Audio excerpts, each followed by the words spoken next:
முடியுமா முடியாதா? முடியுமா முடியாதா? பண்ணி தான் பார்ப்போமே! என்னன்னு சொல்லி பார்க்கலாமா? வாங்க வீடியோக்குள்ள போலாம். அட ஷெல் சீக்வென்ஸ் தாங்க. இப்போ நான் ரெஃபரன்ஸுக்கு எடுத்திருக்க ஷெல் சீக்வென்ஸ் பார்த்தீங்க அப்படின்னு சொன்னா, 3/4 இன்ச் ஹைட் இருக்குது, 1/2 இன்ச் விட்த் இருக்கு. அத அப்படியே நம்ம டபுள் பண்ணணும். ஸோ 1 1/2 இன்ச் ஹைட்டுக்கு, தென் 1/2 இன்ச் விட்த்ங்கிறத 1 இன்ச் விட்த். ஸோ லெஃப்ட்ல 1/2 இன்ச், ரைட்ல 1/2 இன்ச் விட்த் வச்சு லீஃப் பேட்டர்ன்ல நான் வந்து என்ன பண்றேன் அப்படின்னு சொன்னா, இந்த ஷெல்ல வரைஞ்சுக்கிறேன். வரைஞ்சுக்கிட்டு ஒரு 1/4 இன்ச் கேப் விட்டுட்டு ஃப்ரண்ட்ல, அதாவது அந்த குழிவு பகுதியில 1/4 இன்ச் விட்டுட்டு நான் வந்து பென்சில்ல நான் யூஸ் பண்றது வேக்ஸ் கிரையான்ஸ் தான். நீங்க என்ன வேணாலும் யூஸ் பண்ணிக்கலாம்.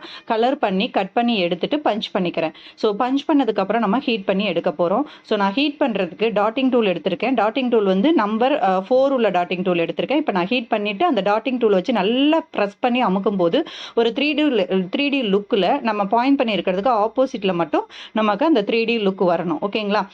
அப்போ பர்ஃபெக்டாக நமக்கு அந்த ஷெல் ஷேப் வந்துடும். கலர் காம்பினேஷன் நீங்கள் என்ன